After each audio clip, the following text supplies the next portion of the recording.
जय हिंद दोस्तों। एक चुटकी सिंदूर की कीमत तुम क्या जानो रमेश बाबू। जी हाँ दोस्तों, एक बार फिर से उसी उमंग और उत्साह और उसी अंदाज में मैं आपका अपना एजुकेटर लेकर आया हूं आप लोगों के लिए सिंदूर बैच, जो कि आपकी एग्जाम में चार चांद लगा देगी। जिस तरीके से एस 400 ने पाकिस्तानियों के घुटने टेक दिए थे, ठीक उसी प्रकार एग्जाम्स में सारे सवाल आपके सामने घुटने टेक देने वाले इस वीडियो को करने के बाद 120 रूल्स ऑफ ग्रामर मैं करवाने वाला हूं इस वीडियो में दोस्तों। तो आइए शुरू करते हैं पहले रूल से। रूल नंबर 1, 120 रूल्स रहेंगे दोस्तों। रूल नंबर 1, सबसे इंपॉर्टेंट रूल, कंडीशनल सेंटेंस। इसके ऊपर एग्जामिनर बहुत सारे क्वेश्चन फ्रेम करता है। तो आपको क्या याद रखना है दोस्तों, किस तरीके से 120 रूल्स की क्लास चलेगी ये मैं आपको बता देता हूं अभी ही। सबसे पहले आपको मैं इस तरीके से पढ़ाऊंगा कि रूल्स आपके दिमाग में फिट हो जाए, अच्छे से आप लोगों ने समझ लिए होंगे। आपने बहुत सारी जगहों से क्लासेस करी होगी, ऑफलाइन ऑनलाइन बहुत सारी चीज़ें आपने करी होगी, लेकिन यहाँ आने के बाद आपके दिमाग में चीज़ें छप जाने वाली। तो 3 कंडीशनल सेंटेंस में आपको दोस्तों क्या याद रखना है मैं आपको बताता हूँ। सबसे पहली कंडीशन, कंडीशन नंबर 1, इसमें क्या याद रखना है आपको, प्रेजेंट इनडेफिनाइट के साथ क्या आएगा दोस्तों, फ्यूचर सिंपल। ये आपको याद रखना है दोस्तों। जो याद रखने वाली चीज होगी मैं आपको यही बता दूंगा, क्योंकि इसी से सवाल बनने वाले हैं आपके। फर्स्ट सेंटेंस पढ़ो, यहां पर प्रेजेंट सिंपल है, इफ आई स्टडी हार्ड, और इसको कौन फॉलो कर रहा है, I will pass the exam, ये फ्यूचर सिंपल है। तो पहली कंडीशन आपको समझ आ गई होगी बहुत अच्छे से। कंडीशन नंबर 2, पास्ट सिंपल के साथ आपका वुड आएगा, हमेशा आपका वुड आएगा। ये याद रखना ही नीचे, तभी आप क्वेश्चन सोल्व कर पाओगे। एग्जाम्पल के साथ समझाता हूं, और तीनों सेंटेंस में क्या याद रखना है पहले वो बताऊंगा, फिर अच्छे से इनको एक्सप्लेन कर दूंगा इन तीनों का मीनिंग, कि इनका मीनिंग क्या होता है। पहले याद रखने वाली चीज याद रखो। ये पास्ट है दोस्तों, if I studied hard I would pass the exam, I would pass the exam. तो ये याद रखना है। और तीसरे में क्या याद रखना है दोस्तों, हैड के साथ वर्ब थर्ड, और इसको कौन फॉलो करेगा दोस्तों, वुड हैव, वुड हैव।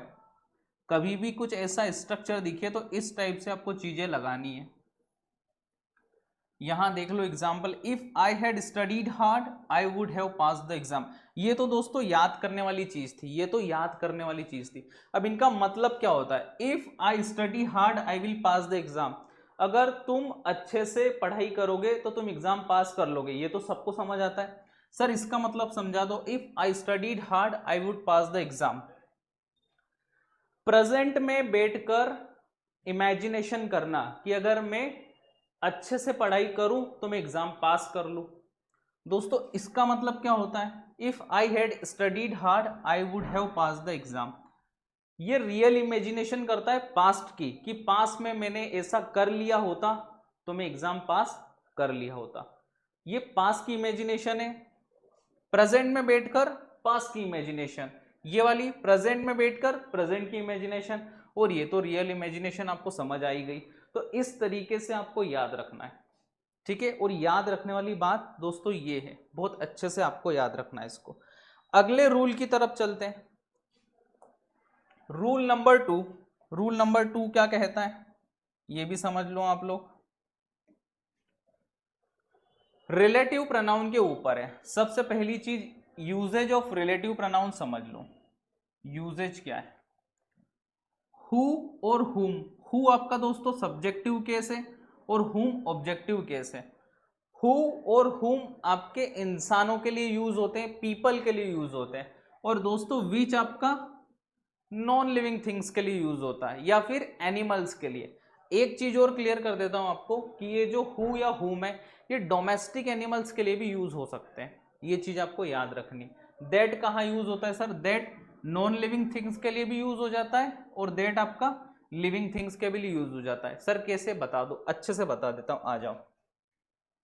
सबसे पहले देखते हैं कि डोमेस्टिक एनिमल्स के लिए कहाँ यूज होता है हूँ और हूँ।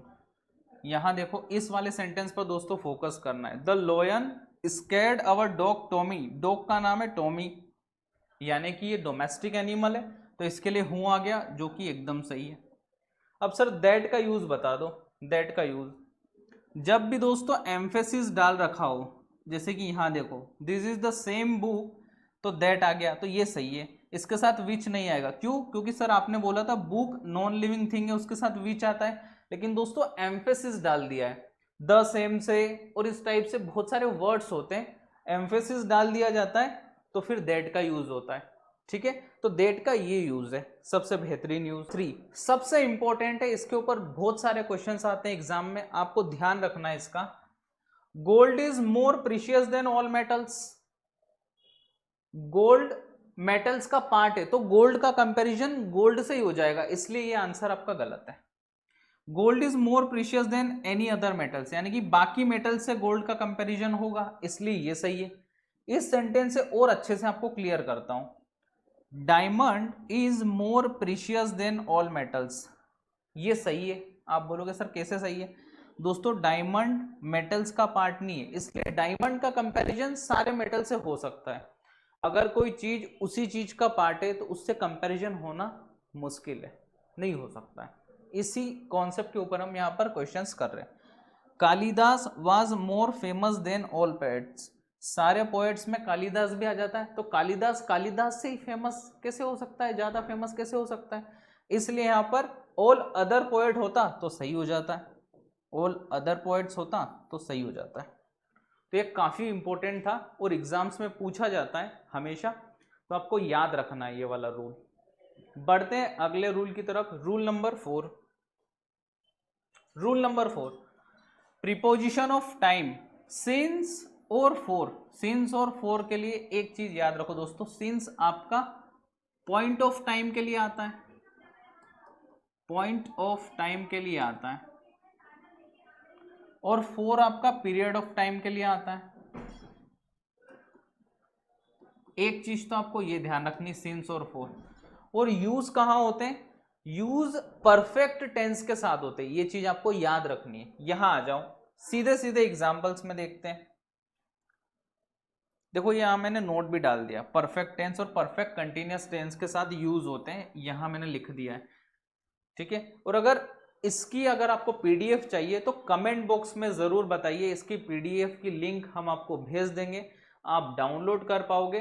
ठीक है, तो कमेंट बॉक्स में बताइए। I had been waiting for him since the time I had completed my graduation. दोस्तों यहां हैड नहीं आएगा, हैड बिल्कुल भी नहीं आएगा। I had been waiting for him since the time I completed my graduation, जब से मैंने अपनी ग्रेजुएशन करी है तब से मैं वेट कर रहा हूं, वेट कर रहा था, हैड आ रहा है। ठीक है, तो ये परफेक्ट टेंस है, इसके साथ आप सिंस और फॉर यूज कर सकते हैं। और अच्छे से समझते हैं दोस्तों यहां इस वाले से, यहां मैंने मेंशन भी कर दिया कि सिंस और फॉर आपका पॉइंट ऑफ टाइम और पीरियड ऑफ टाइम के साथ आता है। I have been working since 8 AM, ये पॉइंट ऑफ टाइम है, पॉइंट ऑफ टाइम है। मैं 8 बजे से काम कर रहा हूं, परफेक्ट टेंस है। He has been in India for more than 1 year and still he can not speak Hindi, ये भी सही है दोस्तों। पीरियड ऑफ टाइम की बात कर रहा है कि फॉर मोर देन 1 year, ठीक है, तो 4 लगा दी हमने, और परफेक्ट टेंस है। तो सिंस और फॉर के केस में हमें क्या चीजें याद रखनी कि सिंस आता है point of time, for period of time के लिए आता है, और दोनों का यूज कहां होता है? परफेक्ट टेंसेस में होता है। ये चीज याद रखने वाली थी हमारी। Rule number 5, difference between each and every. सबसे मेजर डिफरेंस है कि ईच आपका प्रोनाउन बन सकता है और एडजेक्टिव बन सकता है, लेकिन एवरी सिर्फ एडजेक्टिव बनेगा, प्रोनाउन नहीं बन सकता। कैसे सर बता दो? बिल्कुल बताते हैं, आ जाओ। Each student is very talented, और एक चीज और ध्यान दे लो दोस्तों, ईच के साथ हमेशा सिंगुलर वर्ब आएगी और एवरी के साथ भी सिंगुलर वर्ब आएगी, ये आपको गांठ बांध लेना है। और each of my student is very talented, यहां क्या दिक्कत है? ये सही है, ईच ऑफ माई स्टूडेंट। यहाँ दिक्कत ये है कि ऑफ के साथ हमेशा जब भी सिलेक्शन होता है तो यहाँ एस आता है। यहाँ वर्ब की मिस्टेक नहीं है, यहाँ एस नहीं लगाया, एस नहीं लगाया, वो मिस्टेक हो गई। एक चीज और ध्यान देना आपको कि जब भी ऑफ से सिलेक्शन हो, ईच लगाओ या कुछ भी लगाओ, सिलेक्शन हो रहा हो तो इधर वाला जो नाउन होगा वो हमेशा प्लूरल होगा, ये बात आपको ध्यान रखनी है, ठीक है। और ऑफ के पहले ईच आ रहा है या एवरी आ रहा है तो प्रोनाउन बनता है, लेकिन एवरी तो आ ही नहीं सकता, ये बात भी ध्यान रखना है। यहां जैसे कि ये गलत हो गया, क्यों? क्योंकि एवरी प्रोनाउन नहीं बन सकता बिल्कुल भी, ये बात आपको ध्यान रखनी। Every student is very talented, ये सही हो जाएगा, ये सही हो जाएगा, ठीक है। तो ईच और एवरी का कॉन्सेप्ट ये था। आगे और थोड़ा सा इन डिटेल में देखते हैं ईच और एवरी का। ईच आपका एग्जैक्ट दो चीजों के लिए यूज हो सकता है और एवरी हमेशा आपका दो से ज्यादा चीजों के लिए यूज होगा। यहां देखो एग्जाम्पल से समझाता हूं बहुत अच्छे से। He has a book in each hand, ये सही है क्योंकि हाथ दो होते, दो के लिए आ सकता है each. He has a book in every hand, ये गलत हो गया, क्यों? क्योंकि एवरी सिर्फ दो से ज्यादा के लिए आता है, दो के लिए नहीं आता है। यहां देखो एवरी आपका एब्स्ट्रैक्ट नाउन के लिए आ सकता है, ईच आपका एब्स्ट्रैक्ट नाउन के लिए नहीं आ सकता। सर ये क्या चीज है, समझा दो, आ जाओ समझा। ये जो रीजन है आपका, ये एब्स्ट्रैक्ट नाउन है, इसके लिए एवरी आ गया, ये सही है। ये रीजन आपका एब्स्ट्रैक्ट नाउन है, ईच आया, ये गलत है। इतनी सी बात थी और ये याद रखने वाली बात थी, आपको याद रखना ये बात, ताकि एग्जाम में क्वेश्चन बने तो आप बहुत आसानी से कर पाओ, बहुत आसानी से। रूल नंबर 6 क्या कहता है? रूल नंबर 6 कि अगर दो एक्शन हो रहे हैं, पास्ट में दो एक्शन हो रहे हैं, तो जो पहले हो चुका है एक्शन उसके साथ पास्ट परफेक्ट आएगा। जैसे कि एग्जाम्पल से समझो, the thief had run away, चोर पहले ही भाग गया था और पुलिस बाद में आई, पुलिस बाद में आई। तो जो बाद में एक्शन हुआ है उसके साथ पास्ट सिंपल है, पास्ट सिंपल है, ओके। और जो एक्शन पहले ही हो गई है उसके साथ पास्ट परफेक्ट है, पास्ट परफेक्ट, ठीक है दोस्तों। The patient had died, patient पहले ही मर गया था, डॉक्टर बाद में आया। तो जो एक्शन पहले हो गया वो पास्ट परफेक्ट में आएगा और जो एक्शन बाद में हो रहा है वो आपका पास्ट सिंपल में आएगा। ये बात थी और ये काफी इंपॉर्टेंट बात है, बहुत क्वेश्चन फ्रेम करता है एग्जामिनर इस कॉन्सेप्ट से, ठीक है दोस्तों। इस कॉन्सेप्ट से बहुत ज्यादा क्वेश्चंस पूछे जाते हैं, तो आपको ध्यान रखना है।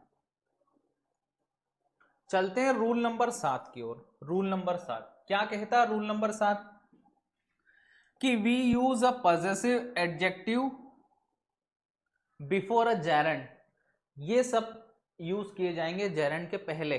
ध्यान से देखो एग्जाम्पल में, I hope you don't mind me borrowing. अच्छा, मैं बोरो करूं वो पसंद नहीं आता है या मेरा बोरो करना, तो हमें वो वाली सेंस देनी है, मेरा बोरो करना, तो माय बोरोविंग आ जाएगा। यहां ये जेरेंड है दोस्तों, और कॉन्सेप्ट यही कह रहा है कि जेरेंड के पहले क्या आएगा? पॉजेसिव केस, ठीक है। इस बात का आपको ध्यान रखना है। I hope you don't mind my borrowing your car, ये वाला सेंटेंस सही है, ये वाला सेंटेंस गलत है। बढ़ते हैं अगले रूल की ओर, काफी इंपॉर्टेंट था ये रूल, बच्चे अक्सर भूल जाते हैं। नीदर नोर का दोस्तों एवरग्रीन कॉन्सेप्ट है, एवरग्रीन कॉन्सेप्ट, नीदर नोर का एवरग्रीन कॉन्सेप्ट है।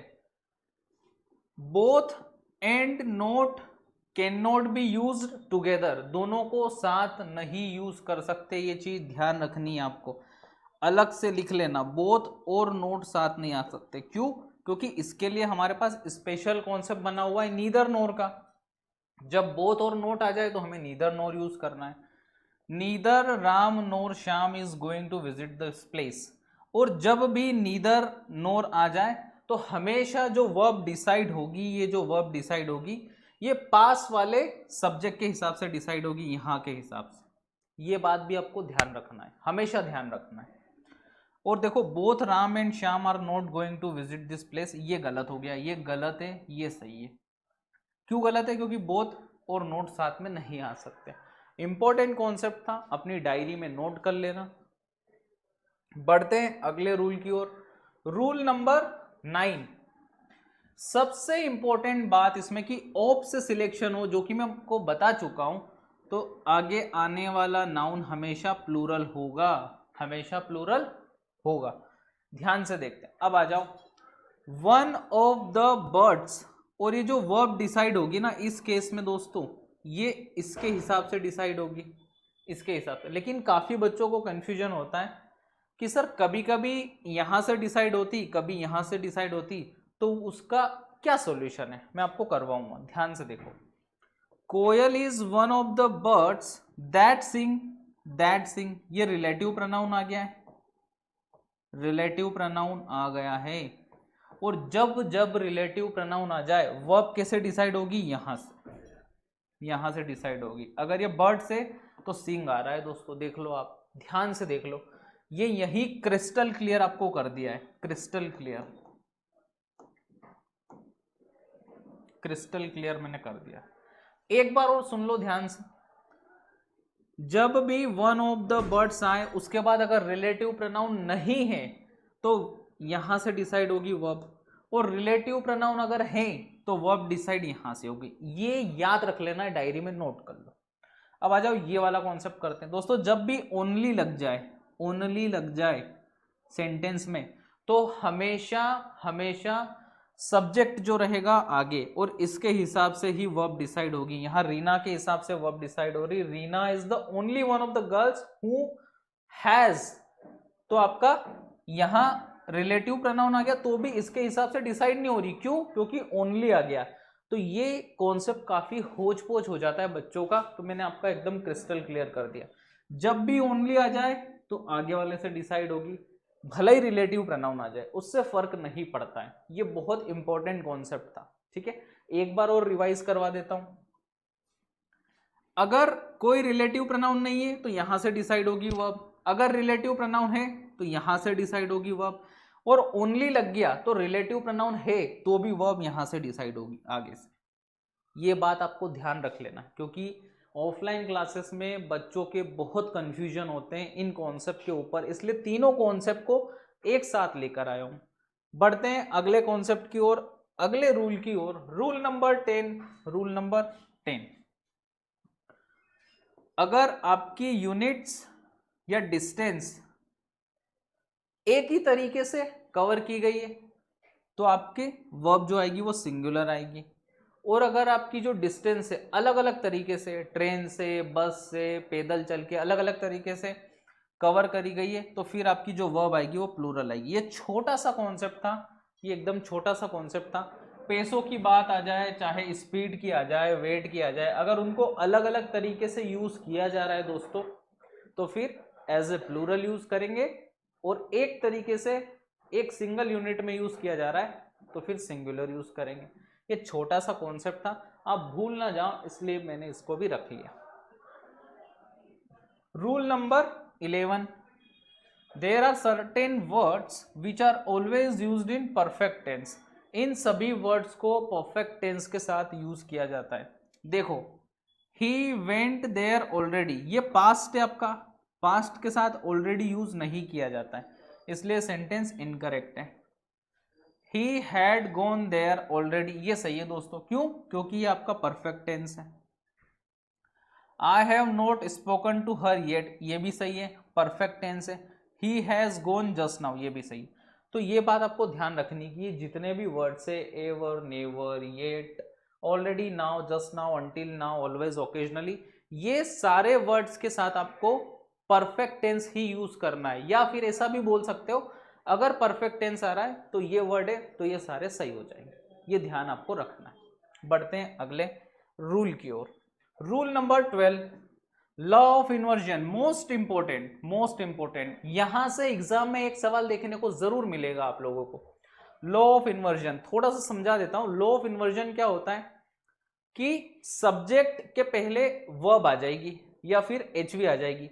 अब इन्वर्जन दो टाइप के होते हैं, पार्शियल इन्वर्जन और कंप्लीट इन्वर्जन। पार्शियल इन्वर्जन में एचवी पहले आ जाएगी सब्जेक्ट के पहले, और दोस्तों कंप्लीट इन्वर्जन में वर्ब और एचवी दोनों पहले आ जाएगी सब्जेक्ट के। ये होता है डिफरेंस। अभी मैं अच्छे से आपको समझाता हूं। Seldom I have seen such a beautiful girl, seldom have I seen such a beautiful girl, ये सही है। सर ऐसा क्यों हुआ? क्योंकि जब भी सेंटेंस की शुरुआत एडवर्ब से होगी तो इन्वर्जन लगेगा। कौन सा इन्वर्जन लगेगा? Partial inversion. Sir complete inversion कब लगेगा? दोस्तों एक चीज गांठ बांध लो, कंप्लीट इन्वर्जन तब लगता है जब एडवर्ब ऑफ प्लेस से सेंटेंस की शुरुआत होती है। तो यहां तो नॉर्मल एडवर्ब से हो रही, इसलिए आपका पार्शियल इन्वर्जन लगा है, जिसमें एचवी उठकर पहले आ गई। ये सब्जेक्ट है, इसके पहले एचवी आ गई, ये आपको ध्यान रखना है। ये कंप्लीट इन्वर्जन है दोस्तों, मैं यहां लिख के आपको बता देता हूं, कंप्लीट इन्वर्जन, और ये यहां पार्शियल है, ठीक है। ऑन द हिल, यानी कि ऑन द हिल क्या बता रहा है? A lonely boy was sleeping, यानी कि लड़का कहां सो रहा था? ऑन द हिल। तो ये प्लेस है, एडवर्ब ऑफ प्लेस है, और जब एडवर्ब ऑफ प्लेस से शुरुआत होती है सेंटेंस की तो कंप्लीट इन्वर्जन लगता है, यानी कि एचवी और वर्ब दोनों सब्जेक्ट से पहले आ जाती, एचवी और वर्ब। तो ये होता है दोस्तों इन्वर्जन।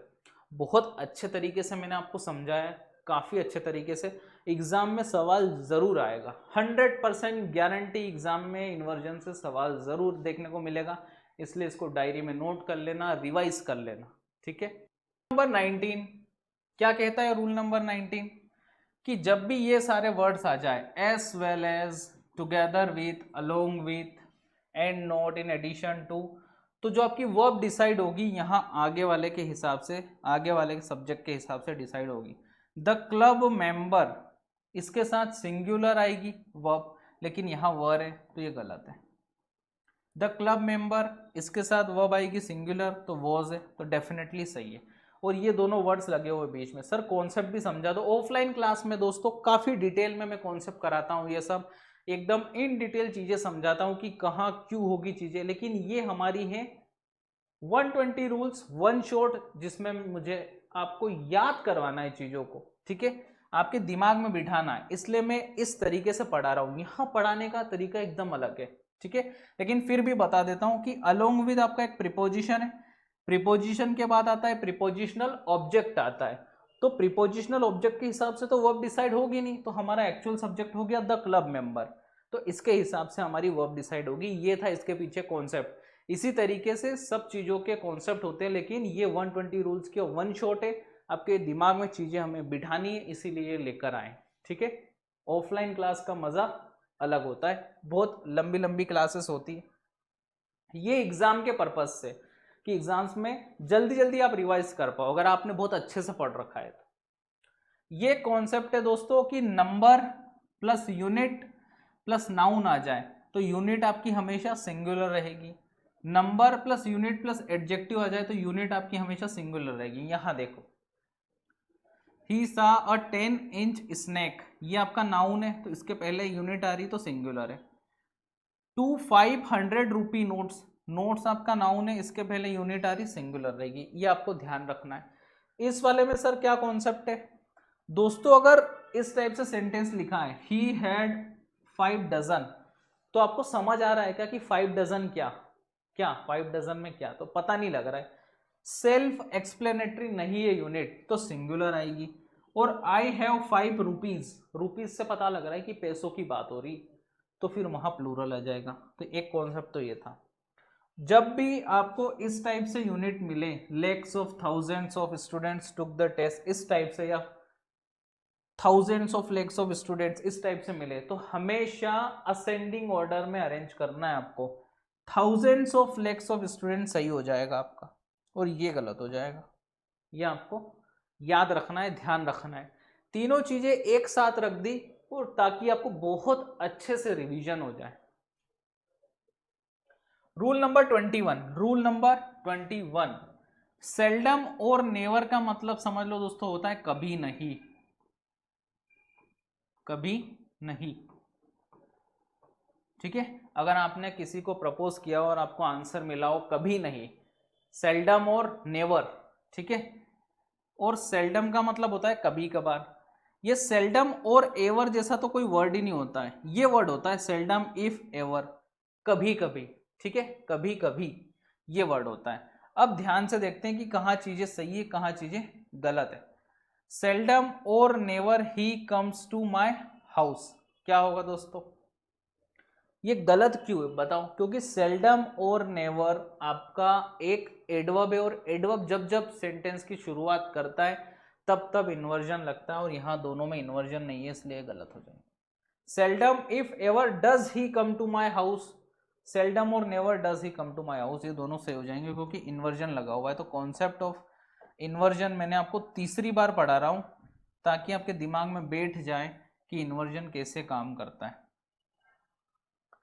दोस्तों आप बोलोगे सर ये डज कैसे आया, ये भी तो बता दो।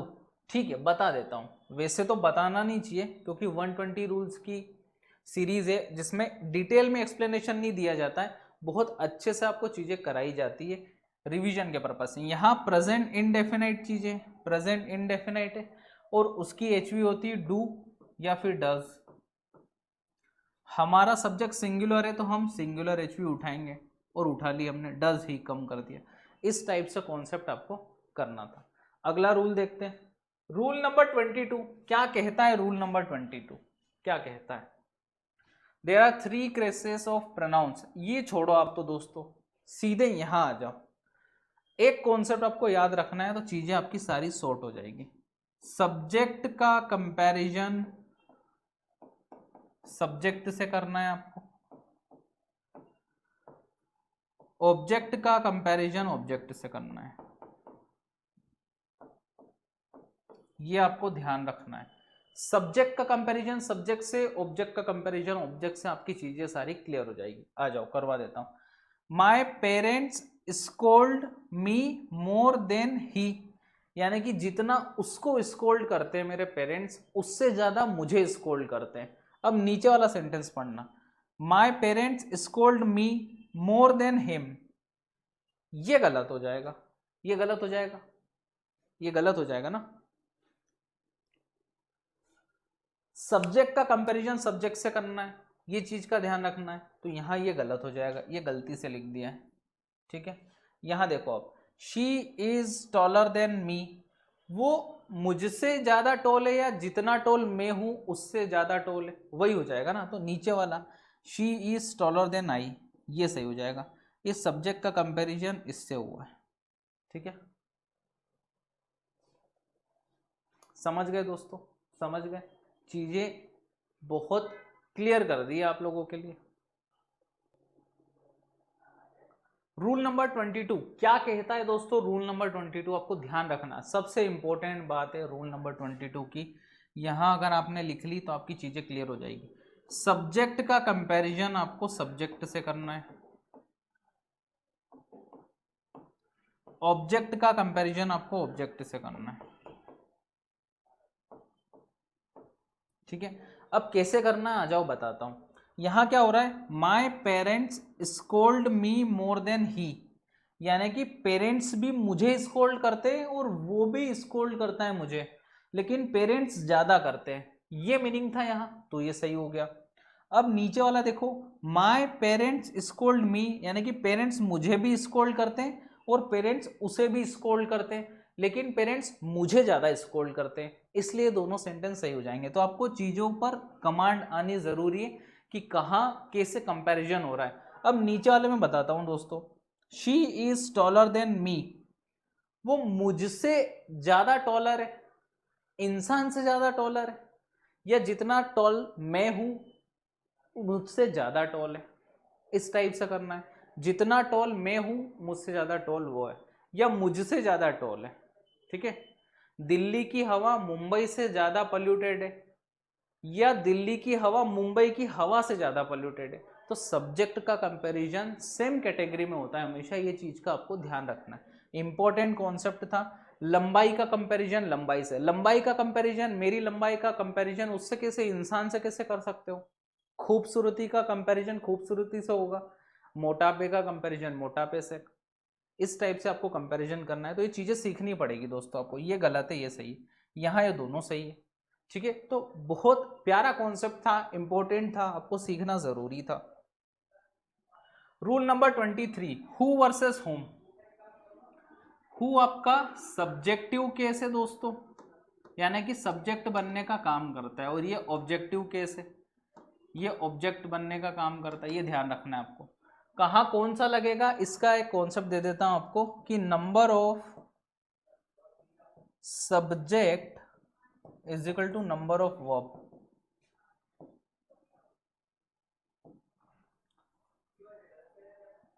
ठीक है, यहां से देखो, Mrs Dikshit consulted as an astrologer whom she met in Sonpur. ये जो she है सब्जेक्ट है, इसकी वर्ब है met। ठीक है दोस्तों, दीक्षित की वर्ब है कंसल्टेड। ठीक है, तो सब्जेक्ट वर्ब, तो यहां ऑब्जेक्टिव केस सही है, एकदम सही है। ठीक है, ये वाला देखते हैं, Jyoti is the girl who got the job. ठीक है, ये वाली वर्ब है, इसका सब्जेक्ट ये वर्ब आपकी अकेली रह गई, इसके पास कोई सब्जेक्ट नहीं है, इसलिए यहां सब्जेक्टिव केस लगाया। ये कॉन्सेप्ट है, ये कॉन्सेप्ट है। यहां देखो, शी इज, इसका सब्जेक्ट शी है, आई आपका सब्जेक्ट है, इसकी वर्ब है थिंक। तो यहां क्या आना चाहिए दोस्तों, यहां क्या आना चाहिए बताओ, यहां ऑब्वियसली ऑब्जेक्टिव केस आना चाहिए। क्यों, क्योंकि ये सब्जेक्ट है, इसकी वर्ब है, ये सब्जेक्ट है, इसकी वर्ब है, तो यहाँ ऑब्जेक्टिव केस आएगा, क्योंकि हमें सब्जेक्ट की जरूरत नहीं, क्योंकि अगर ये सब्जेक्ट बन गया तो इसकी वर्ब क्या हो जाएगी, फिर होगी नहीं। ये देखो सब्जेक्ट, इसकी वर्ब, whom everyone admires, ये आपकी सब्जेक्ट, इसकी वर्ब यहाँ, तो यहाँ ऑब्जेक्टिव केस एब्सोल्युटली सही। मैं इस तरीके से इस कॉन्सेप्ट को देखता हूँ, और आपको भी ऐसे ही देखना चाहिए कि number of subject is equal to number of verb होनी चाहिए। उसके बाद अगर कोई सब्जेक्ट बच रहा है तो उसको ऑब्जेक्ट बना दो। ठीक है, और जहां हमें सब्जेक्ट की जरूरत है तो ऑब्जेक्ट काट कर सब्जेक्टिव केस लिख दो। इस तरीके से मैं देखता हूँ इस कॉन्सेप्ट को, आपको भी ऐसे ही देखना है। जमाना नहीं है कि यहाँ हुम जम रहा है या हूं जम रहा है, इस तरीके से आपको नहीं करना है। ठीक है, रूल नंबर 24, ईच अदर आपका दो के लिए आता है, दो के लिए आता है, हमेशा याद रखना है आपको। और वन अनोदर आपका दो से ज्यादा के लिए आता है। ठीक है, all citizen should love each other, गलत हो गया, क्योंकि सिटीजन्स बहुत सारे होते हैं, उनके लिए वन अनोदर आएगा। तो ये इंपॉर्टेंट कॉन्सेप्ट था, आपको याद रखना बहुत ज्यादा जरूरी था, नहीं तो बच्चे अक्सर भूल जाते हैं। Rule number 25, whenever we use very with superlative degree, article the is always used before। ठीक है, सुपरलेटिव डिग्री के साथ अगर वेरी आप यूज कर रहे हो तो हमेशा यहाँ आगे द लगेगा, इस बात का ध्यान रख लो। और जब भी सुपरलेटिव डिग्री के पहले मच लगा रहे हो तो इसके बाद में द लगेगा, एक कॉन्सेप्ट तो ये है। ठीक है, देख लो, he is very the best, गलत, क्योंकि वेरी के पहले लगेगा। He is the very best, ये हो गया दोस्तों सही। He is the much best, ये गलत है। He is much the best, ये सही है। एक कॉन्सेप्ट तो आपका यहां से तैयार हो गया, ये आपको याद रखना ही रखना है, किसी भी हालत में याद रखना, नहीं तो एग्जाम में क्वेश्चन गलत हो जाएगा। अब समझते हैं वेरी का यूज, वेरी का कहाँ कहाँ यूज कर सकते हैं। एक तो पॉजिटिव डिग्री के साथ आप यूज कर सकते हो वेरी का, बताता हूं। ये सेंटेंस है, ये समझा दूंगा, पहले कॉन्सेप्ट समझ लो। Adjective adverb, positive degree of adjective and adverb के साथ यूज किया जाता है। Generally it qualifies present participle. Present participle क्या होता है दोस्तों, verb plus ING present participle होता है। It can't qualify a verb. ठीक है, मच कहाँ यूज होगा, it is used with comparative degree of adjective adverb, comparative degree के साथ मच का यूज होता है। Generally it qualifies past participle. Past participle क्या होता है दोस्तों, वर्ब की थर्ड फॉर्म जब एडजेक्टिव बने उसको पास्ट पार्टिसिपल बोलते हैं। It can qualify a verb, verb को भी क्वालिफाई कर सकती है। अब सेंटेंस के थ्रू बेहतर क्लैरिटी आपको आ जाएगी। अजय इज वेरी स्ट्रोंगर आएगा, ये कंपैरेटिव डिग्री है, ये कंपैरेटिव डिग्री, इसके साथ क्या यूज होता है, मच, तो यहां मच आएगा। वेरी गलत है। Rohan is a much brave, ये पॉजिटिव डिग्री है दोस्तों, तो यहाँ वेरी आएगा। Rohan is very brave, okay. He talks very, ये टॉक के लिए आ रहा है तो वेरी तो वर्ब के लिए आता ही नहीं, ही टॉक्स मच आ जाएगा यहाँ। द वेरी अवेटेड, ये आपका वर्ब का थर्ड फॉर्म है, एडजेक्टिव बन रहा है। स्कीम कौन सी, अवेटेड स्कीम, तो यहाँ मच आ जाएगा, द मच अवेटेड स्कीम, ठीक है, the much awaited scheme. The movie was much interesting, ये आपका आईएनजी लग रहा है, वर्ब प्लस आईएनजी। देखो यहाँ प्रेजेंट पार्टिसिपल की बात हो रही। प्रेजेंट पार्टिसिपल क्या होता है, वर्ब प्लस आईएनजी जब एडजेक्टिव बने तो प्रेजेंट पार्टिसिपल, तो ये बन रहा है, तो यहाँ वेरी आएगा, मच नहीं आएगा। आई एम वेरी टायर्ड, आप बोलोगे सर ये तो वर्ब की थर्ड फॉर्म है, इसके साथ वेरी नहीं आता है, लेकिन दोस्तों जब जब लिंकिंग वर्ब आती तो ये सही हो जाता है, तो ये सही। ये इंपॉर्टेंट कॉन्सेप्ट था, दोबारा देखना, अगर समझ नहीं आ रहा आप दोबारा देखिए, रिवाइज करिए, 3 से 4 बार देखोगे, ये कॉन्सेप्ट आपके दिमाग में बैठ जाएगा और आपको मजा आ जाएगा। एक बार ये कॉन्सेप्ट आपको आ गया, क्योंकि यहाँ बहुत सारे बच्चों को कंफ्यूजन रहता है, तो मैंने एक साथ सारी चीजें आपको करवा दी ताकि आपका कंफ्यूजन एकदम दूर हो जाए।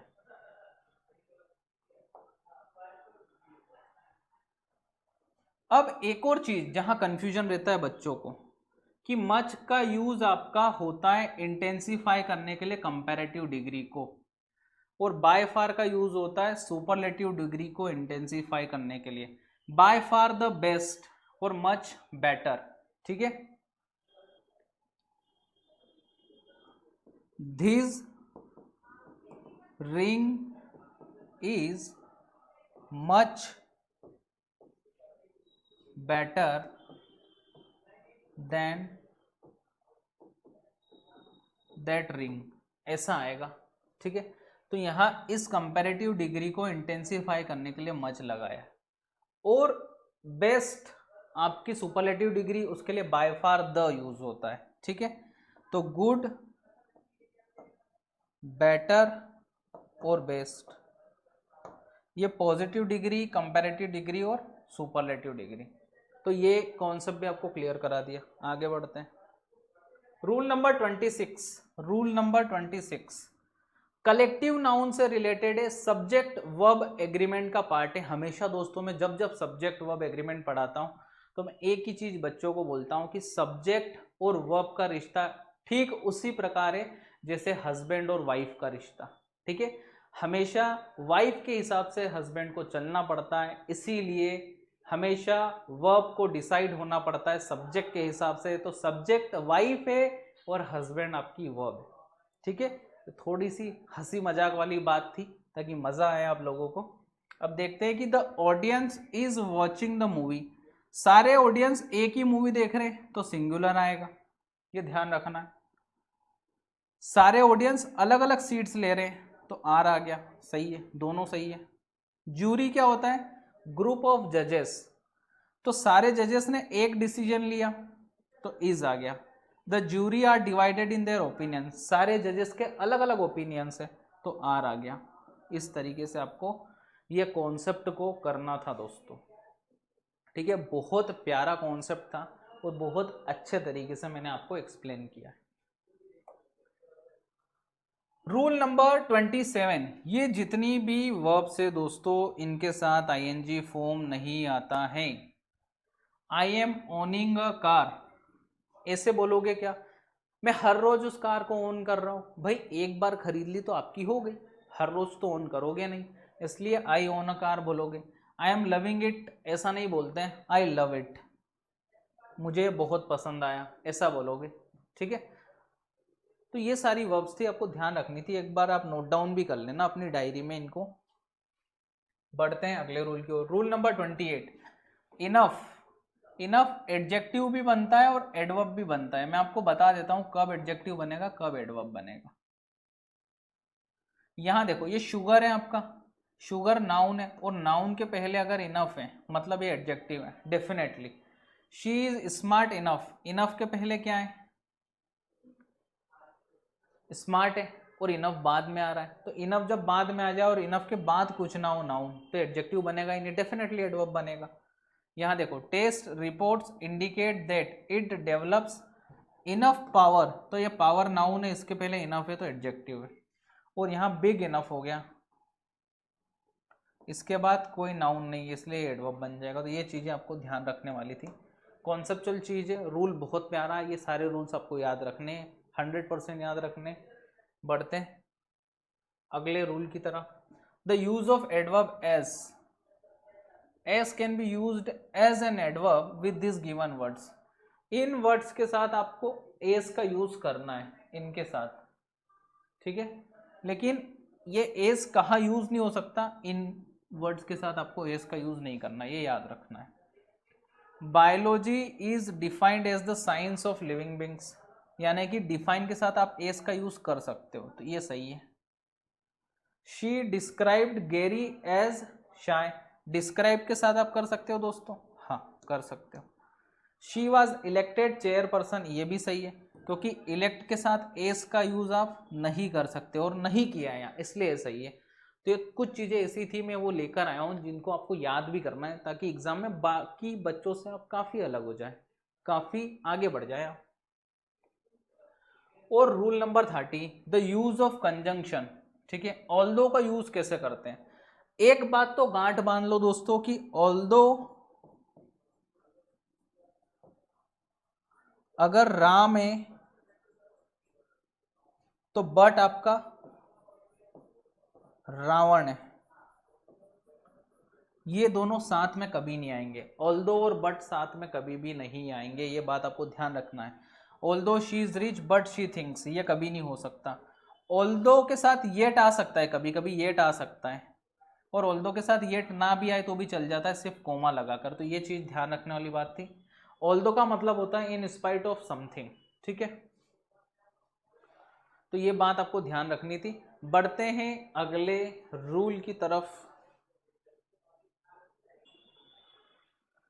तो दोस्तों रूल नंबर 31 देखते हैं। रूल नंबर 31 क्या कहता है? रूल नंबर 31, ये वर्ड्स आपको दिमाग में बिठा लेने, आपके जहन में बिठा लेने।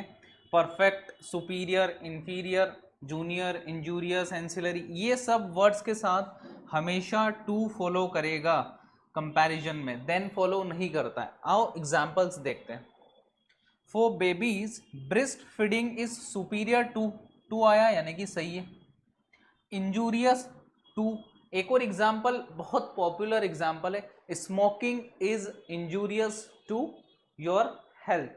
ये सिगरेट के पैकेट्स के ऊपर लिखा हुआ होता है, वहां से भी आप ग्रामर सीख सकते हो, ठीक है दोस्तों। चलो, टू मच एल्कोहल, ये हो गया है। वुड यू प्रीफर, टू आया है, प्रीफर के साथ टू आया है, तो चीजें सही है। तो ये वर्ड्स आप याद रखने, एग्जाम में बहुत पूछे जाते हैं, बहुत ज्यादा पूछे जाते हैं, आपको याद करने हैं। रूल नंबर 32 क्या कहता है? रूल नंबर 32 कि जब भी एज और एस से कोई चीज जुड़ी हुई हो तो हमेशा पॉजिटिव डिग्री आएगी, positive degree of adjective use होगा, positive degree of adjective use होगा, ठीक है। और सो एस का यूज कहां होगा? सो एस का ये कहां यूज होगा दोस्तों? नेगेटिव सेंटेंस में, यहां लिख देता हूं, नेगेटिव सेंटेंस में सो एस का यूज होगा। एग्जाम्पल के थ्रू बेटर आपको समझ में आएगी चीजें। देखो, he is not as good as, तो गलत हो गया। नॉट के साथ क्या आता है? सो और एज आता है, तो ये गलत हो गया। He is as good as Vikas, ये सही हो गया। फिर यहाँ he is so good as, so और एज के साथ पॉजिटिव डिग्री आ गई, चीजें पॉजिटिव है, तो ये गलत हो गया। सो और एज के साथ यहाँ पर नेगेटिव है, तो ये चीजें सही है। इतनी सी बात आपको याद रखना है। He is not so good as Vikas और he is as good as Vikas, ये चीजें आपको एकदम क्रिस्टल क्लियर हुई होगी। तो आपको इस तरीके से चीजें ध्यान रखनी है, ठीक है। नेक्स्ट रूल की तरफ बढ़ते हैं। रूल नंबर 33, रूल नंबर 33 क्या कहता है? रूल नंबर 33, जब भी आप कंपैरिजन करें और ये वर्ड आपको दिखे टाइम्स, तो इसके बाद फिर कंपैरेटिव डिग्री नहीं आती, कंपैरेटिव डिग्री नहीं आती। ये यहां मैं आपको शो कर रहा हूं कि ये कंपैरेटिव डिग्री नहीं आएगी, ये तो पॉजिटिव डिग्री है लार्ज, तो सही हो गया, ठीक है। अब ध्यान से देखो, this laptop is 3 times larger than नहीं होगा, एज लार्ज एज होगा, एज लार्ज एज होगा, यानी कि ये वाला लैपटॉप 3 गुना लार्ज है जितना वो लैपटॉप है, एज लार्ज एज लगा दिया। तो हमेशा ये चीज का ध्यान रखना है। रूल नंबर 33 हमें ये कहता है कि जब भी टाइम्स वर्ड आ जाए आपको इस चीज का ध्यान रखना है कि कंपैरेटिव डिग्री उसके साथ नहीं लेनी। अगला रूल क्या कहता है, रूल नंबर 34, बहुत इंपॉर्टेंट रूल है, बहुत ज्यादा इंपॉर्टेंट है और कई बार बच्चे ये चीजें भूल जाते हैं। जब भी आप डायरेक्ट से इनडायरेक्ट में चेंज करो, डायरेक्ट से इनडायरेक्ट में चेंज करो, तो आपका बेसिक स्ट्रक्चर क्या होता है कि सब्जेक्ट, हेल्पिंग वर्ब और मेन वर्ब आती है। ठीक है, ये बेसिक स्ट्रक्चर होता है। और क्वेश्चन वर्ड वाला स्ट्रक्चर क्या होता है कि question word, helping verb, subject, ये आता है। लेकिन जब डायरेक्ट से इनडायरेक्ट में चेंज करोगे तो ये वाला नहीं आएगा आपका, ये वाला आएगा। ठीक है, ध्यान रखना है आपको इस बात का। एग्जाम्पल के थ्रू बेस्ट समझाता हूं। He asked me where are you going, ये क्वेश्चन सेंटेंस है, where are you going।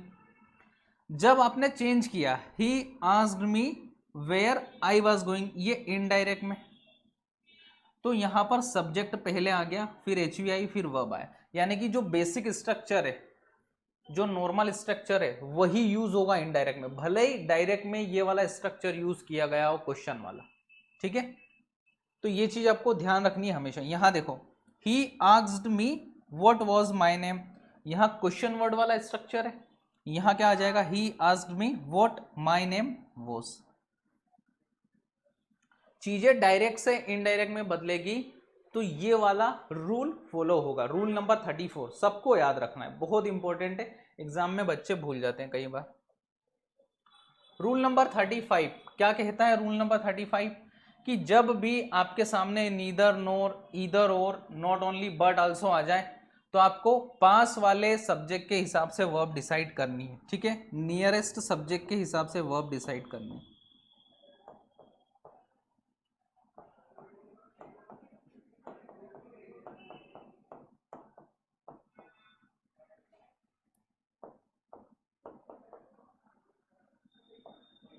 से वर्ब डिसाइड करनी है। ठीक है, एग्जाम्पल के थ्रू समझते हैं। ईदर द कैप्टन और द प्लेयर्स, तो इसके हिसाब से वर्ब डिसाइड होगी, यहां पर हैव आ जाएगा। ये प्लूरल है दोस्तों, तो ये भी प्लूरल वर्ब आएगी। ठीक है, neither the student NOR the teachers were present, ये वर किसके लिए आया, टीचर्स के लिए आया, क्योंकि टीचर्स में एस लगा हुआ है, प्लूरल कॉमन नाउन है, कॉमन प्लूरल नाउन है। ठीक है, तो वहां आपकी वर्ब भी क्या आ जाएगी, प्लूरल आ जाएगी। ठीक है, इस बात का ध्यान सभी लोगों को रखना है। ठीक है, बढ़ते हैं रूल नंबर 36 की तरफ। क्या कहता है रूल नंबर 36, सबसे इंपॉर्टेंट रूल है, सबसे इंपॉर्टेंट रूल है। एग्जाम में अगर आप बैठे और अगर आपको ये रूल नहीं आता, मतलब आपने ग्रामर ढंग से नहीं पढ़ी। मैं बता देता हूं ये रूल क्या है कि एक ही पर्सन की दो सेम क्वालिटीज को कंपेयर किया जाएगा तो हमेशा मोर लगाकर कंपैरिजन होगा। ठीक है, एक ही पर्सन की दो सेम क्वालिटीज। ठीक है,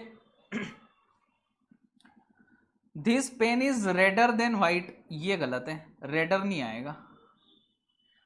एक ही पेन की दो qualities, this book is heavier than larger, ये नहीं होगा। इसी बुक की दो क्वालिटीज कंपेयर हो रही है। अब देखो सही स्ट्रक्चर क्या है, ये और ये। This shirt is more white than red, more लगाया, शर्ट की बात है कि वाइट ज्यादा है रेड से, सेम शर्ट है, एक ही चीज है, एक चीज की दो क्वालिटी। यहां देख लो, this umbrella is more beautiful than strong, same umbrella, एक अम्ब्रेला की दो क्वालिटीज। ठीक है, तो ये कॉन्सेप्ट आपको याद रखना है हमेशा कि मोर लगाकर कंपैरिजन होगा। ठीक है, बढ़ते हैं अगले रूल की तरफ। 37, रूल नंबर 37। एक चीज गांठ मान लो दोस्तों कि मोर देन जब भी आपको साथ में दिख जाए तो हमेशा वर्ब सिंगुलर आएगी। ये याद करने का तरीका बता रहा हूं आपको। ठीक है, कभी कंफ्यूजन होता है क्योंकि इसमें एक और कॉन्सेप्ट होता है जो मैं यहां लेकर नहीं आया हूं क्योंकि आपको कंफ्यूजन ना हो। तो आप सीधे सीधे एक चीज याद रखो कि मोर देन जब टुगेदर आ जाए तो हमेशा सिंगुलर वर्ब यूज होगी, ये तरीका याद करने का। और मेनी अ के साथ भी हमेशा सिंगुलर वर्ब आएगी। ठीक है, और ये जो आपके वर्ड्स हैं, many, a good many, a great many, इन तीनों के साथ हमेशा आपकी प्लूरल वर्ब आएगी। सेंटेंस के हिसाब से देखते हैं, अ ग्रेट मेनी आ गया दोस्तों, तो सीधी बात है कि वर्ब क्या आ जाएगी आपकी, प्लूरल, आर आ जाएगा, इज नहीं आएगा, आर आएगा। मेनी आ गया, मेनी टाइगर्स, तो आर आ जाएगा, plural verb. A great many students are absent today, सही है। Many students are absent today, सही है। ठीक है, क्लियर है इतनी सी बात। ये बात आपको ध्यान रखनी है हमेशा, ताकि एग्जाम में आपको अच्छे से एरर स्पॉट कर पाओ आप। अब ये कॉन्सेप्ट है दोस्तों, एक डाउट और डाउटफुल जब भी आपको दिख जाए, डाउट और डाउटफुल, तो आपको क्या कनेक्टर यूज करना है, इफ या फिर वेदर। और नो डाउट और नो डाउटफुल के साथ हमेशा दैट यूज करना। आ जाओ सेंटेंस के साथ देखते हैं। I have no doubt, whether आएगा क्या, नहीं सर, नो डाउट है, इसके साथ तो दैट आता है। नीचे लिखा है I have no doubt that it will rain or not. ठीक है, ये बात आपको ध्यान रखनी। देयर इज अ डाउट, तो दैट नहीं आएगा सर, सिर्फ डाउट है, तो ये वाला सही है, वेदर आएगा। तो ये चीज भी आपको ध्यान रखनी है दोस्तों, हमेशा आपको ध्यान रखनी है ये चीज, डाउट और नो डाउट वाली चीज। ठीक है, बढ़ते हैं अगले रूल की तरफ। रूल नंबर 39 नरेशन का रूल है। ये भी एक इंपॉर्टेंट रूल है जो बच्चे अक्सर भूल जाते हैं। यूनिवर्सल चीजें में आपका टेंस नहीं बदलेगा, टेंस नहीं बदलेगा। यहां मैं लिख देता हूं कि यूनिवर्सल चीजें जब भी आएगी आपका टेंस नहीं बदलेगा। यहां देखो, he told me that Honey was sweet, भैया हनी हमेशा स्वीट ही रहता है, सबको पता है ये बात। इसलिए यहां जब आप चेंज करोगे, he told me that honey is sweet, ये सही हो जाएगा, ये सही होगा आपका। हमेशा सिंपल प्रेजेंट में आएगी, क्योंकि चेंज नहीं होगा। डायरेक्ट टू इनडायरेक्ट अगर आप जाओगे और चीजें यूनिवर्सल है, तो वो चीजें सेम टेंस में रहेगी। पास्ट में अगर जा रहे हो तो पास्ट में नहीं बदलेगी। जैसे यहाँ पास्ट में लिख दिया तो गलत हो गया। अब देखो नीचे भी ये सेम सेंटेंस है। ठीक है, तो ये कॉन्सेप्ट एक यूनिवर्सल कॉन्सेप्ट आपको याद रखना है, इसको यूनिवर्सल कॉन्सेप्ट ही नाम दे देते हैं। ठीक है, डायरेक्ट इनडायरेक्ट में पूछा जाता है एग्जाम में। रूल नंबर 40 सबसे इंपॉर्टेंट, सबसे खास और बहुत ज्यादा इसकी वैल्यू है एग्जाम में, और एग्जामिनर का फेवरेट कॉन्सेप्ट है। Little, the little, a little. A little का मतलब होता है दोस्तों कि कुछ है, थोड़ा बहुत कुछ है। लिटिल का मतलब ना के बराबर, बिल्कुल भी नहीं है, काम नहीं चलेगा, ना के बराबर, नेगेटिव आता है। और द लिटिल का मतलब होता है कि जितना भी कुछ बाकी है वो सब। सेंटेंस के थ्रू समझाता हूं बहुत अच्छे से, बहुत प्यार से समझाता हूं आपको। I can not make tea since, चूंकि देर इज लिटिल मिल्क, यानी कि ना के बराबर है, ना के बराबर मिल्क है, इसीलिए चाय बन ही नहीं सकती। नेगेटिव सेंस आ रहा, यही बात है। ठीक है, a little knowledge is dangerous, a little यानी कि अ लिटिल यानी कि थोड़ा बहुत नॉलेज है, लेकिन पूरा नहीं है, थोड़ा बहुत है। ठीक है, तो वो डेंजरस होता है, और ये बात सही है, सत्य बात है। He utilize the little water that was available, यानी कि जितना भी पानी था, द लिटिल वाटर, जितना भी पानी था सब कुछ उसने यूटिलाइज कर लिया। ये यहां मैंने काट दिया, इसका मतलब ये नहीं है कि गलत है, ये सही है, आप कंफ्यूजन में मत आ जाना, ये सही है। ठीक है, बढ़ते हैं अगले रूल की तरफ। Rule number 41 objective case of pronoun comes after the preposition. Subjective case, objective case, ये वाला कॉन्सेप्ट आपको देखना है, ध्यान से देखो आगे क्या लिखा हुआ है। इसके बाद देखो आप सेंटेंस के थ्रू देखो, ये आपकी सारी प्रीपोजिशन है, बट, एक्सेप्ट, ये प्रीपोजिशन है। और प्रीपोजिशन के बाद हमेशा ऑब्जेक्टिव केस आता है। ये बात मैंने क्लास में खूब चिल्ला चिल्ला कर बताई, ऑफलाइन क्लास में खूब बताइए। ऑब्जेक्टिव केस आता है हमेशा प्रीपोजिशन के बाद, क्योंकि प्रीपोजिशन हमेशा प्रीपोजिशनल ऑब्जेक्ट लेता है, हमेशा प्रीपोजिशनल ऑब्जेक्ट लेता है। पीओ करके मैंने डिनोट कर दिया। इसलिए यहां अगर आपने सब्जेक्टिव केस लगा दिया तो गलत हो जाएगा दोस्तों, जो कि इनकरेक्ट लिखा हुआ है, ये गलत है, ये वाला सही है, ये गलत है, ये वाला सही है। इस तरीके से इस कॉन्सेप्ट को याद रखना। ये जो लिखा हुआ है ना इधर, ये इसका मतलब वही था पूरा का पूरा। हिंदी में आपको लिख देता हूं नोट डालकर, प्रीपोजिशन के बाद हमेशा ऑब्जेक्टिव केस आएगा। गांठ बांध लो दोस्तों, बढ़ते हैं अगले रूल की तरफ। क्या कहता है रूल नंबर 42, सुपरफ्लुअस, यानी कि सुपरफ्लुअस का मतलब होता है जरूरत से ज्यादा, और जब जरूरत से ज्यादा चीजें दे दी जाती ना तो फिर उससे भी काम नहीं बनता है, ये बात भी आप ध्यान रखो, इसलिए गलती हो जाएगी। दोस्तों यहाँ मिस्टेक है, प्रीवियस रिकॉर्ड्स, रिकॉर्ड्स हमेशा पिछले होते हैं, पिछले इन द सेंस कि पास्ट के होते हैं रिकॉर्ड्स, तो प्रीवियस लिखने की क्या ज़रूरत है, कोई ज़रूरत ही नहीं है, प्रीवियस लिखने की कोई ज़रूरत नहीं है, काट दो। इंडिया ब्रोक ऑल रिकॉर्ड्स, ये सही हो जाएगा। सपोज और इफ दोनों एक साथ कभी भी नहीं आएंगे, सपोज और इफ दोनों एक साथ कभी भी आपको देखने मिले तुरंत काट देना, तुरंत काट देना, सही हो गया आपका ये, या तो सपोज लगा लो या इफ लगा लो, ठीक है। तो जरूरत से ज्यादा चीजें भी अच्छी नहीं होती, ये कॉन्सेप्ट था आपका, ठीक है।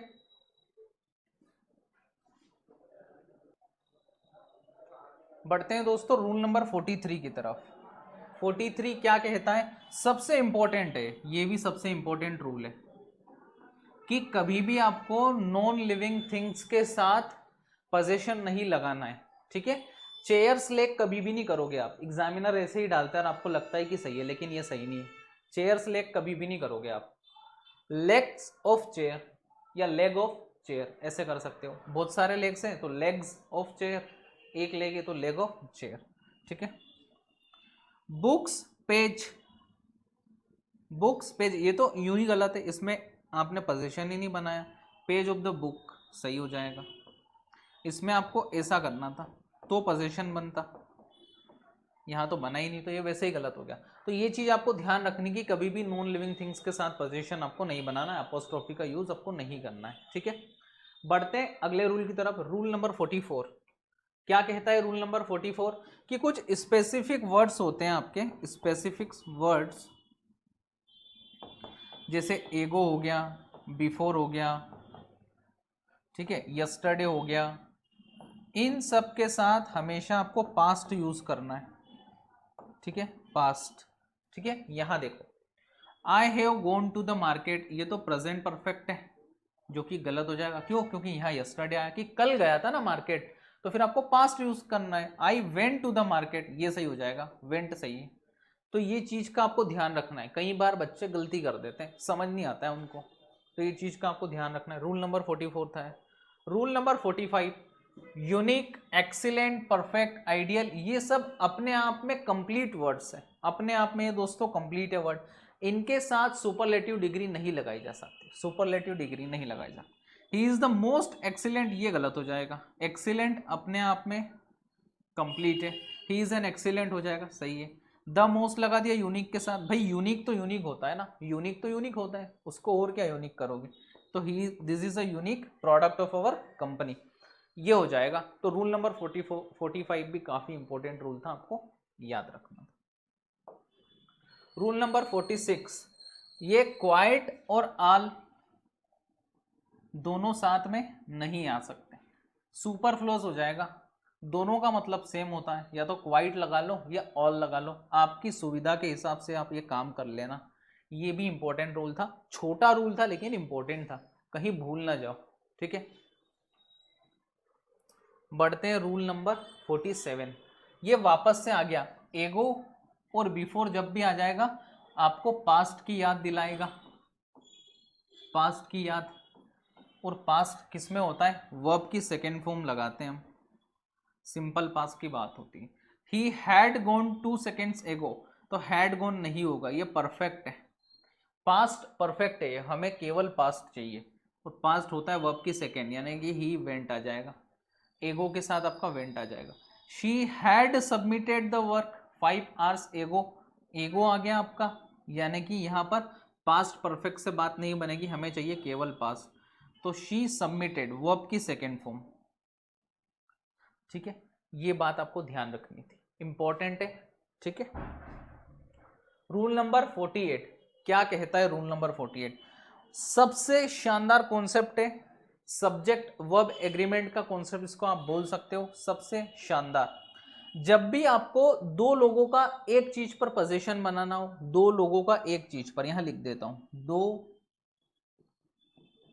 लोगों का एक चीज पर पोजीशन, एक पर ही अपोस्ट्रोफी एस लगेगा, एक पर ही, कहा, बाद वाले पर, बाद वाले पर। राम एंड श्याम्स, और ये कार्स आ गया आपका, राम और श्याम की कार्स, जितनी भी कार्स है राम और श्याम की दोनों की है पार्टनरशिप में, यानी कि दो लोगों का इन चीजों पर पोजीशन। अगर आपको एक कार पर पोजीशन बनाना होता तो यहाँ कार लिख देते आप, और यहाँ अगर आप कार लिख देते तो यहाँ इज आ जाता। लेकिन इस वाले सेंटेंस में क्या है कि राम और श्याम की कारें है ना, बहुत सारी कारें, तो यहाँ आर आ गया, यानी कि इस तरीके से सही होगा ये लो। तो ये चीज आपको ध्यान में रखनी की, जब भी दो लोगों का एक चीज पर पोजीशन बनाना हो तो सिर्फ एक ही जगह अपोस्ट्रोफी लगेगा, बाद वाले पर। इस चीज का आपको ध्यान रखना है, और काफी इंपॉर्टेंट रूल था, बहुत ज्यादा इंपॉर्टेंट था, और बहुत लोगों को कंफ्यूजन भी रहता है। ठीक है, अगर आपको इसमें कंफ्यूजन है इस रूल में तो कमेंट बॉक्स में बताना, हमें पूरा एलेबरेटिव वे में पूरा अच्छे से एक कॉन्सेप्ट 10 मिनट का वीडियो में डाल दूँ, कॉन्सेप्ट वीडियो में डाल दूँ। रूल नंबर 49, ये भी अच्छा रूल है। देखो आप ध्यान से देखो कि 8 और यहां अपोस्ट्रोफी लगकर ये होता है, इसका मतलब होता है 8 इज, और ITS इसका मतलब होता है पोजीशन बनाता है। तो ये आप नोट डाउन कर लेना आपकी डायरी में। ठीक है, यहां से कॉन्सेप्ट है और कॉन्सेप्ट के ऊपर सवाल भी बनता है। The child is carrying it is book या इट्स बुक, उसकी बुक। ठीक है, तो यहां क्या आ जाएगा, इट्स, और वैसे भी child is carrying his book होगा, सही। ठीक है, सेंटेंस गलत ले लिया, लेकिन फिर भी हमें जो कॉन्सेप्ट समझना था वो हमने समझ लिया। अब यहाँ देखो इट्स कॉल्ड या इट इज कॉल्ड, ये गलत हो जाएगा, इट इज की जरूरत है हमें, तो it is called a miracle. ठीक है, तो ये कॉन्सेप्ट आपको जहन में बिठा लेना है, क्योंकि कई बार बच्चे भूल जाते हैं। इवन ऑफलाइन क्लासेस में कई बार मैंने पाया है कि बच्चे भूल जाते हैं और बहुत बार डाउट पूछते हैं, इसलिए मैं आपको क्लियरली एक्सप्लेन कर रहा हूँ। ये कॉन्सेप्ट में दूर हट जाता हूँ स्क्रीन से ताकि आपको दिख जाए। ठीक है, ये यहाँ मैंने लिखा है, ये आपको ध्यान से देख लेना है। बढ़ते हैं अगले रूल की तरफ, रूल नंबर 50। ठीक है दोस्तों, याद रख लो कि अ नंबर ऑफ के साथ हमेशा प्लूरल वर्ब आएगी और द नंबर ऑफ के साथ हमेशा सिंगुलर वर्ब आएगी, ये आपको याद रखना है। एग्जाम्पल पर आ जाओ, अ नंबर ऑफ है, सीधे आपको दिमाग में क्लिक हो जाना चाहिए कि सर वर्ब प्लूरल आएगी, और यहाँ पर प्लूरल ये, यानी कि ये सही है। Sir the number of verb singular, singular सही है। The number of, sir verb singular होनी चाहिए, कहाँ है। The number of employees taken legal action over work related disease is increasing, यानी कि सही है सर। इस तरीके से ये वाला कॉन्सेप्ट आपको याद रखना, अ नंबर ऑफ के साथ हमेशा plural verb, the number of के साथ हमेशा सिंगुलर वर्ब, ये आपको याद रखना है। ठीक है, rule number 51, it is time और इट इज हाई टाइम। एक चीज तो इनके साथ ये याद रख लो कि इनके साथ अगर आपकी वर्ब आ रही है तो हमेशा पास्ट यूज करना, हमेशा पास्ट यूज करना। उसका एग्जाम्पल मैं यहां दे देता हूं, it is time he worked hard, gosh it's almost midnight, it is time we went home, हमेशा पास्ट लग रही, तो ये आपके दिमाग में बिठा लो, दिमाग में बिठा लो ये कि हमेशा पास्ट आएगा। ठीक है, और टू प्लस बेस फॉर्म भी आ जाएगी, जब वर्ब नहीं होगी तो टू प्लस वर्ब की फॉर्म बेस आ जाएगी, बेस फॉर्म, फर्स्ट फॉर्म। इधर देखो ध्यान से, it is time to work hard, it is time to ask for a raise. तो ये, लेकिन सबसे महत्वपूर्ण कॉन्सेप्ट था ये, जो कि मैंने आपको स्टार्टिंग में ही बता दिया कि पास्ट फॉर्म यूज होगी इन सारे शब्दों के साथ, जहां दिख जाए आपको इनके साथ आपकी past form of verb use होगी। ठीक है,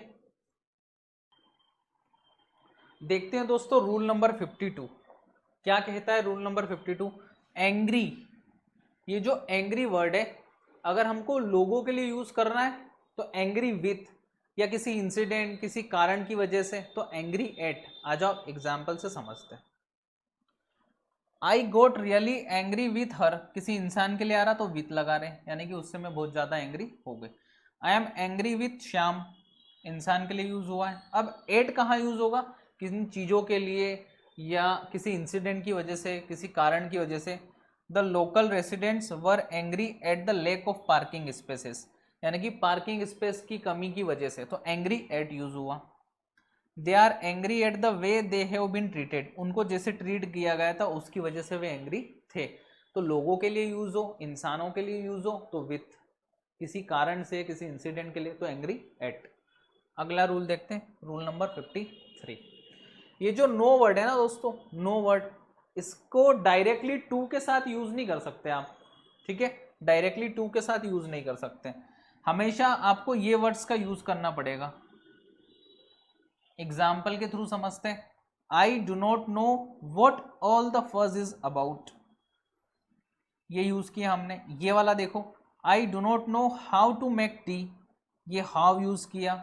आई do not know to make tea, ये गलत हो जाएगा आपका, नो के बाद सीधे टू आ रहा है, नो के बाद सीधे आपका टू आ रहा है। तो ये चीज का आपको बहुत बहुत ध्यान रखना है कि नो वर्ड कभी भी अकेला टू को फॉलो नहीं करेगा। बढ़ते अगले रूल की तरफ, rule number 54। The adverb else, else का पेयर होता है बट के साथ, हमेशा आपको दिमाग में बिठा लेना है कि एल्स का पेयर बनेगा बट, और अदर एंड रेदर का पेयर बनता है than. Other than, rather than, ये तो आपने कॉमन सुना होगा, ये याद रख लेना आप, एल्स और बट का pair. It is nothing else but मियर foolishness, यानी कि सही है, एल्स का पेयर बट के साथ। Everybody else has agreed but you, else का पेयर बट के साथ, याद रखना है आपको। He met no other person than, than और अदर आ रहा है, यानी कि सही है। I think I would rather stay at home this evening than go out, तो रेदर का पेयर देन के साथ बन रहा है, यानी कि सही है।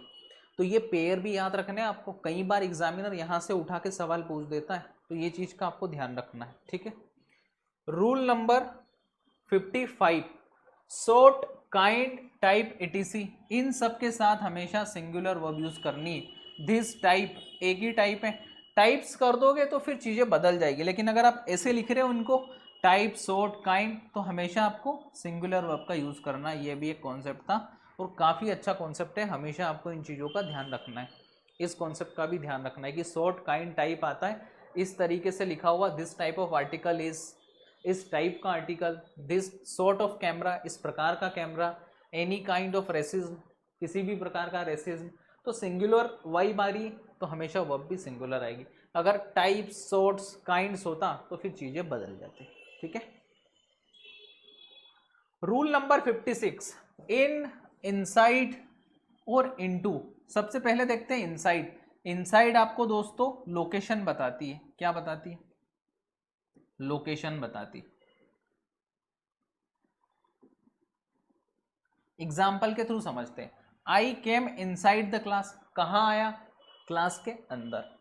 ही tried to get inside her mind, mind के अंदर। The keys are inside the drawer, कहाँ है भाई, इनसाइड द ड्रॉवर, ड्रॉवर के अंदर।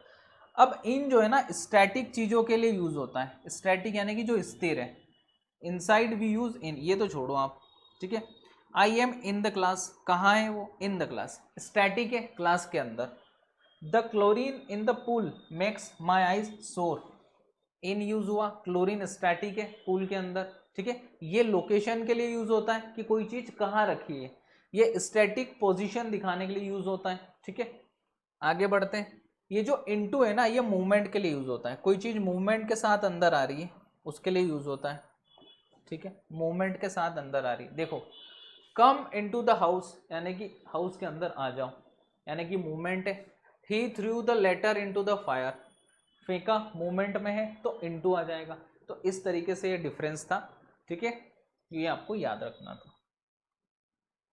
रूल नंबर 57 देखो, विथ और by, with non living things के लिए आएगा आपका और बाय ह्यूमंस के लिए आएगा।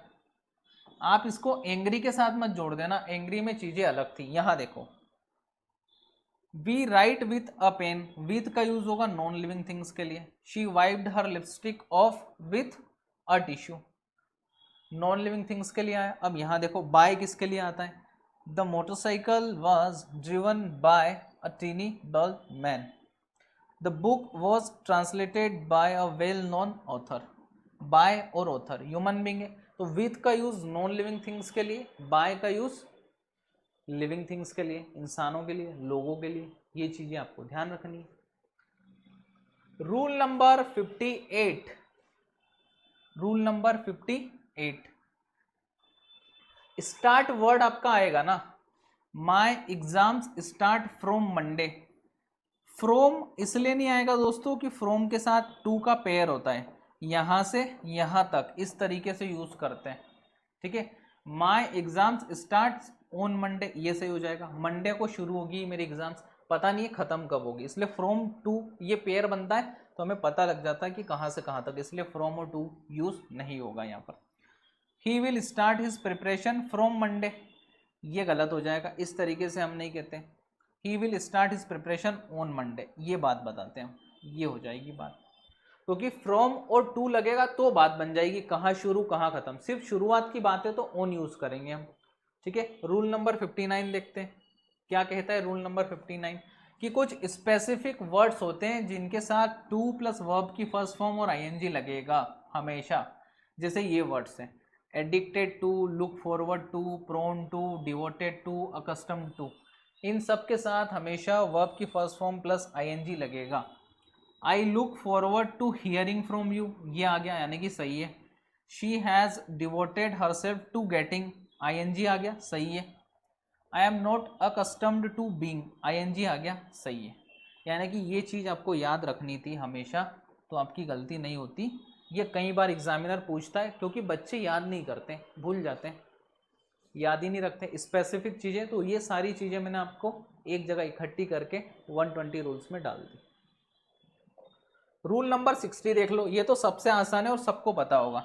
हमेशा ए और एन कहाँ लगता है, वोवेल साउंड अगर आपको दिखे वोवेल साउंड तो आप एन लगाना, और कंसोनेंट साउंड दिखे आपको तो आप लगाना अ, ठीक है।